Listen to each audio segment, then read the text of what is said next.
My father-in-law Richard was dying from pancreatic cancer, a ruthless illness that takes no prisoners.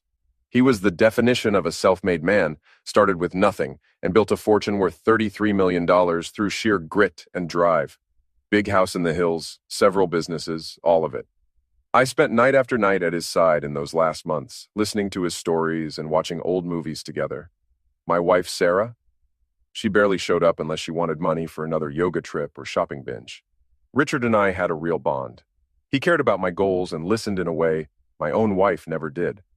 About 6 months before he got really sick, we were in his study sharing good whiskey when he looked me straight in the eye and said, "Darian, you're a good man. Better than this family deserves, if I'm honest." At the time, I chalked it up to the whiskey, but those words would stick with me later. When Richard finally passed, I hoped seeing her father fade away would teach Sarah something about loss, about what actually matters. I already knew that pain. 5 years earlier, I lost both my parents in a car crash. That grief almost broke me apart, left me questioning everything. Sarah's reaction then? Let's just say supportive wouldn't be the word. More like she was slightly annoyed at my collapse. I thought Richard's passing might change her, that it would finally force her to face mortality, family, and the heavy truths that make people shift their priorities. But instead, she treated the inheritance like a spoiled kid waking up on Christmas morning to find the whole toy store under the tree. The will reading was a farce. Sarah sat there in a fancy black dress worth more than most people's rent, smirking like she already knew what was coming. When the lawyer said she was getting it all, the house, the money, the businesses, she didn't even flinch, just gave a little nod, like it was always hers to begin with. That's when things turned ugly fast. Within days, my once loving wife became someone I could hardly recognize. The woman I married 7 years ago, the one who laughed at my dumb jokes and stole fries from my plate, was gone. In her place stood a cold, sharp stranger who looked at me like I was dirt on her shoe. The mansion turned into her throne, and I was nothing more than a leftover. She began dropping hints that I should go find my own way, now that she was set for life. In her mind, inheriting millions gave her a license to treat me like spoiled milk. Then came that evening 3 weeks after the funeral. I'll never forget it as long as I live. I was in what used to be our bedroom, folding laundry like some kind of domestic servant, when Sarah walked in wearing this ice-cold expression that could have frozen hell over. "We need to talk," she said. And brother, those 4 words have never meant anything good in the history of marriage. I looked up from the pile of shirts, trying to read her face. "What's on your mind, babe?" That's when she dropped the nuclear bomb that obliterated what was left of our marriage. "Find somewhere else to live. I don't care where. You're useless now." Just like that. No build-up, no explanation, no "it's not you, it's me" BS. Just pure, unadulterated venom delivered with the emotional warmth of a parking meter. I stood there for what felt like an eternity, holding one of her silk blouses in my hands, trying to process what I'd just heard. "Excuse me?" I managed to choke out. "You heard me, Darian. You're dead weight. I don't need you anymore. I have everything I want now, and you're just in the way." Behind her, I caught a glimpse of her brother Marcus lurking in the doorway with this satisfied smirk on his face. He'd been hanging around more since Richard's end, whispering poison in Sarah's ear about how she deserved better, how she was meant for bigger things. The words hit me like a sledgehammer to the chest. This was the woman I'd sacrificed everything for. The woman I'd worked 60-hour weeks to support while she found herself through expensive hobbies. The woman I'd given up my own dreams for, turning down job opportunities and shelving my ambitions because her needs always came first. "Sarah, what the hell has gotten into you? We're married. We took vows." "Oh, please." She waved her hand dismissively like she was shooing away an annoying fly. "Those vows were made when I needed you. Things change. I've changed. My circumstances have changed. You haven't."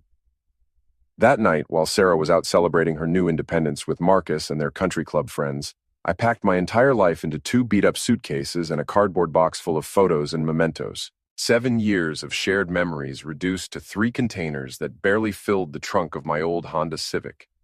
As I loaded my pathetic belongings into the car, I couldn't help but think about all the compromises I'd made, all the pieces of myself I'd given up to make her happy, the promotion I'd turned down because it would have meant relocating, the friends I'd lost touch with because Sarah didn't approve of them, the hobbies I'd abandoned because they weren't sophisticated enough for her social circle. And for what? To be discarded the moment I was no longer useful. The worst part wasn't even the betrayal. It was the casual cruelty of it all. She didn't even have the decency to pretend it was difficult for her. No tears, no apologies, no acknowledgement of what we'd shared. Just cold, calculated dismissal, like I was an employee being laid off from a job I'd never applied for. Let me tell you about rock bottom. It smells like industrial-strength disinfectant mixed with the broken dreams of every poor fool who's ever checked into the Sunset Motor Lodge.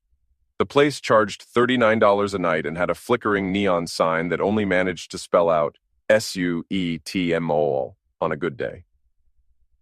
The desk clerk barely looked up when I stumbled through the door with my worldly possessions, just slid a key across the counter and grunted something that might have been Room 12. Room 12 was a masterpiece of budget hospitality. The carpet was this charming shade of what the hell happened here, and the wallpaper was peeling like a bad sunburn. The bed looked like it had been through more relationships than a Hollywood starlet, and the bathroom was less inviting than most crime scenes. But here's the kicker. This dump was paradise compared to the emotional wasteland I was living in. I collapsed onto that saggy mattress and just lay there staring at a water stain on the ceiling that looked suspiciously like either Jesus or maybe a really sad duck. That's when Sarah's parting gift really started eating at me. Before I'd packed my life into storage containers, she'd tossed me a handful of cash like I was some street performer who'd just butchered a Beatles song. Here, she'd said, not even looking at me. This should last you a few weeks until you figure out your next move. $300. 7 years of marriage, and I was worth $300 to her. But lying there, listening to my upstairs neighbor apparently auditioning for the Olympic furniture throwing team, something started gnawing at me. It wasn't just the humiliation or the betrayal, though those were doing a fine job of eating me alive from the inside. No, it was something else. Something that didn't add up. Richard Hayes wasn't the kind of guy who left things to chance. The man had been a perfectionist in everything. His business, his investments, hell, even the way he organized his sock drawer was like something out of a military handbook. He'd planned every detail of his empire with the precision of a Swiss watchmaker, built it from the ground up through sheer determination and almost obsessive attention to detail.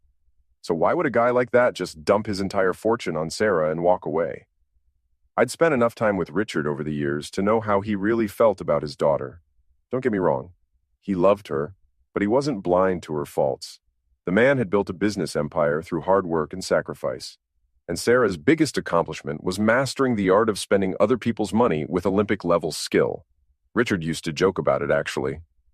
That girl could burn through a fortune faster than Sherman went through Georgia, he'd say with this mix of affection and exasperation that only a parent could manage. He knew she was entitled, knew she was lazy, knew she had about as much business sense as a goldfish.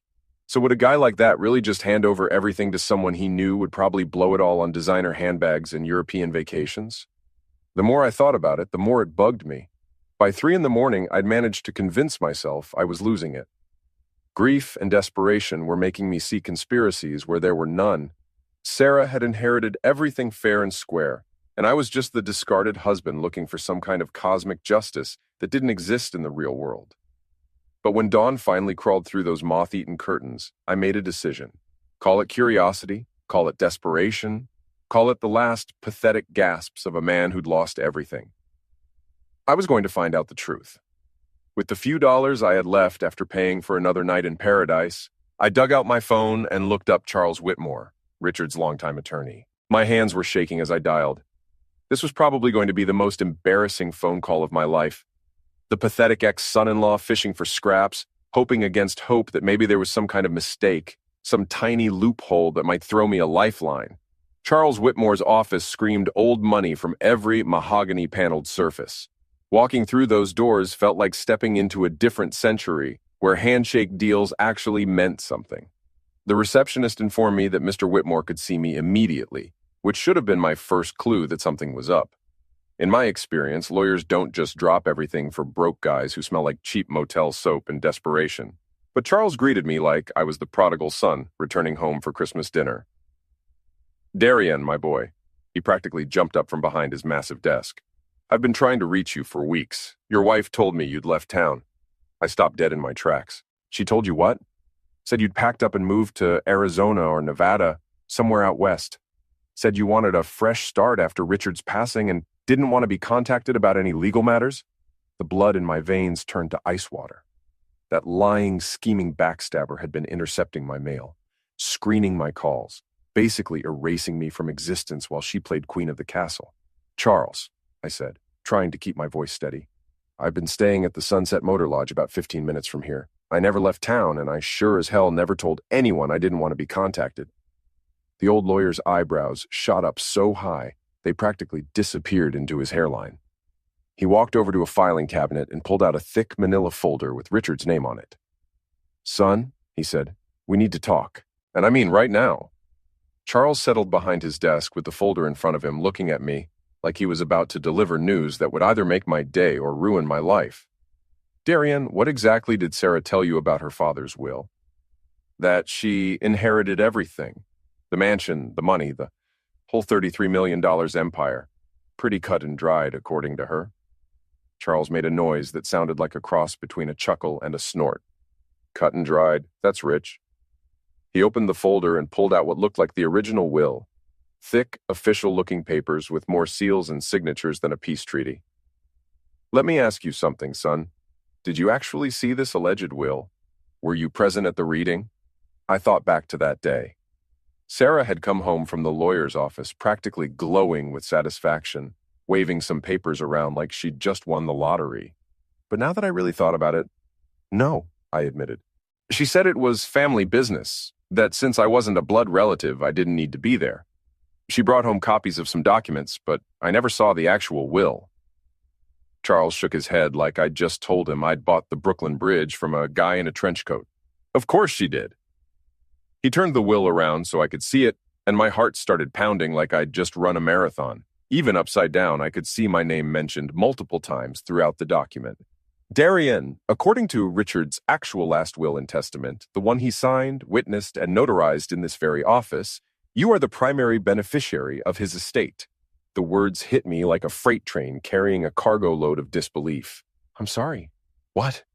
The mansion, 70% of his liquid assets, controlling interest in his business holdings. It's all yours, son, every last penny of it. I stared at the document like it was written in ancient Sumerian. But Sarah said, Sarah was left $10 million, Charles continued, flipping through the pages.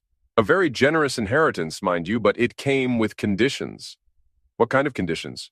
Charles adjusted his reading glasses and found the relevant section. The bequest to Sarah Hayes Morrison is contingent upon her treatment of her husband, Darian Morrison, following Richard's passing. Should she fail to honor the bonds of marriage and treat her husband with the respect and dignity he deserves, said bequest shall be null and void, and those assets shall revert to the primary beneficiary. My mouth went dry. You're telling me that by throwing me out like yesterday's garbage, she forfeited her entire inheritance? That's exactly what I'm telling you. Charles leaned back in his chair with something that might have been satisfaction dancing in his eyes. Richard was very specific about this clause. He'd watched his daughter's behavior over the years, seen how she treated you, and he wanted to ensure that his money didn't enable her to become an even worse person than she already was. I felt like I was having an out-of-body experience. This is insane. Why didn't she know about this? Oh, but she did. Charles pulled out another document, a receipt showing that Sarah had been provided with a complete copy of the will 3 days after the funeral. She received the full, unredacted will. She chose to ignore the conditions, probably thinking they were just her father's way of being dramatic from beyond the grave. So she gambled with $10 million and lost spectacularly. Charles couldn't hide his grin anymore. Richard always said his daughter was too arrogant for her own good. Turns out he was right. Then he pulled out an old-fashioned tape recorder and pressed play. Richard's voice filled the room, weak from illness but unmistakably determined. Darian, if you're hearing this, it means my daughter has shown her true colors. I'm sorry, son, I tried to raise her better, but some people are just born selfish. You've been more of a family to me these past few years than she ever was. Take care of what I've built, use it wisely, and don't let her guilt you into giving her a damn penny. She made her choice. The recording ended, and I sat there feeling like I'd just been hit by emotional lightning. In the span of 20 minutes, I'd gone from being a discarded husband living in a flea bag motel to the heir of a multi-million-dollar empire. So what happens now? I finally managed to ask. Now, Charles smiled like a shark who'd just spotted a school of particularly tasty fish. We make this official. Within hours, we set everything in motion. Bank accounts were frozen faster than a Minnesota lake in January. Credit cards were canceled with the efficiency of a Swiss train schedule. The utilities at the mansion were all transferred back into my name by close of business. But the real kicker was discovering that Sarah had paid some two-bit document forger $50,000 to create fake will documents using letterhead stolen from Charles's office. She'd paid him with money from Richard's accounts, money that, according to the real will, she never had legal access to in the first place. I decided to take a little drive to what was now officially my house. I pulled up to the mansion just as the sun was setting, casting long shadows across the perfectly manicured lawn. The house looked different somehow, smaller, less intimidating. Maybe that's what happens when you realize you actually own something instead of just visiting it. I let myself in with the new keys Charles had given me, and that's when I heard it. The unmistakable sound of Sarah having a complete and total meltdown in the kitchen. What do you mean the card was declined? That's impossible. I have millions in that account. I found her standing next to the granite kitchen island with her phone pressed to her ear, and her face red with the kind of fury that usually precedes someone getting slapped with a restraining order. She was wearing one of her designer outfits, but her usual perfect composure was cracking like cheap paint. When she noticed me standing in the doorway, her face went through more color changes than a mood ring in a lightning storm. "Darienne, what are you doing here?" "I live here," I said, pulling out the keys and jingling them just to watch her face contort with confusion. "Remember, this is my house." "Your house? What the hell are you talking about? You inherited jack crap, Sarah." I walked over to the kitchen counter and leaned against it like I owned the place, which I did. "Turns out your daddy left you a nice little allowance, but it came with strings attached. Strings you cut the moment you decided I was useless." The color drained from her face like someone had pulled a plug. "That's impossible. I read the will. Everything was left to me." "You read a forgery, sweetheart. A really expensive, really illegal forgery that's about to land you in more trouble than a turkey at Thanksgiving dinner." As if on cue, her phone started ringing with calls from every bank and credit card company she'd been bleeding dry. I headed toward the door, then stopped and turned back to her. She was still standing there in shock, her phone buzzing with the sound of her entire financial world imploding. "Oh, and Sarah," I said, my hand on the doorknob, "you might want to call a lawyer. A good one. Because forgery and fraud are felonies, and I hear orange really isn't your color." 2 days later, Sarah's carefully constructed world came crashing down like a house of cards in a hurricane. Her mother, Eleanor, showed up like some Chanel-wearing avenging angel, offering bribes that escalated from $2 million to $5 million to $10 million. When I kept refusing, she made threats about Richard's questionable business practices and federal investigations that could tie up the estate for decades. That's when I learned the truth that changed everything. Richard had been working with the FBI for 2 years as a cooperating witness. All those shady shell companies Eleanor was threatening to expose. They were part of an authorized federal operation to catch actual money launderers and criminals. Richard had helped take down a major criminal network, earning $2.3 million in consulting fees from the government for his cooperation. The FBI asked me to wear a wire during my next meeting with Sarah and Eleanor. They walked right into it, making extortion threats and admitting to multiple federal crimes on recording. When Agent Martinez and her team burst through the door, Eleanor actually asked, "What federal investigation?" Martinez smiled and said, "The one your husband was helping us conduct for the past 2 years?" The look on Eleanor's face was priceless, like she just discovered that gravity was optional and she was about to fall upward into space. Sarah screamed that I'd betrayed her, but I looked her dead in the eye and said, "You tried to erase me from existence, committed fraud, then tried to extort me. I didn't betray you. I just let you hang yourself with your own rope." Sarah got 18 months in federal prison for fraud, extortion, and conspiracy. Eleanor got 2 years for the same charges plus obstruction of justice. They write me letters from prison every week. Desperate pleas for forgiveness that I never open. The woman who called her husband useless is probably sharing a cell with someone who appreciates that kind of irony. 6 months later, I'm living in my mansion, running the Richard Hayes Foundation for Family Integrity, helping other people who've been screwed over by greedy relatives and manipulative spouses. Sometimes I stand on the balcony where Richard used to watch the sunset, holding a glass of his favorite whiskey and thinking about how much has changed. The scared, broken man who packed his life into 2 suitcases is gone, replaced by someone who understands his own worth. And this king isn't interested in ruling through fear or money or manipulation. I'm building something better than an empire. I'm building a legacy that would have made Richard proud. The foundation has already helped dozens of cases in just 6 months. We've assisted wives whose husbands hid assets during divorce proceedings, adult children whose parents were manipulated into changing wills by gold-digging caregivers, and people like me who were written off as worthless until they proved otherwise. Every success story feels like a small victory against the kind of cruelty Sarah showed me. I've also learned more about Richard's double life from Agent Martinez. The man was risking his life every day for 2 years, attending meetings with genuinely dangerous criminals while wearing wires and gathering evidence. Some of these people were connected to cartels, human trafficking operations, and arms dealers. The $347 million seized was just the tip of the iceberg. They disrupted entire networks of criminal enterprises that had been operating for decades. The most satisfying part, Eleanor's friends in the federal government, turned out to be the same agents Richard had been working with. When she bragged about having connections who could make my life difficult, she was unknowingly threatening me with the very people who were grateful for Richard's cooperation. Agent Martinez told me they had a good laugh about that one. Sometimes I wonder what would have happened if Sarah had just treated me with basic human decency. She would have inherited $10 million, more money than most people see in 10 lifetimes. Instead, her greed and cruelty cost her everything. The irony is that if she'd simply been a decent wife, she'd still be wealthy beyond belief. But that required her to see me as a human being rather than dead weight. The letters from prison have gotten more desperate over time.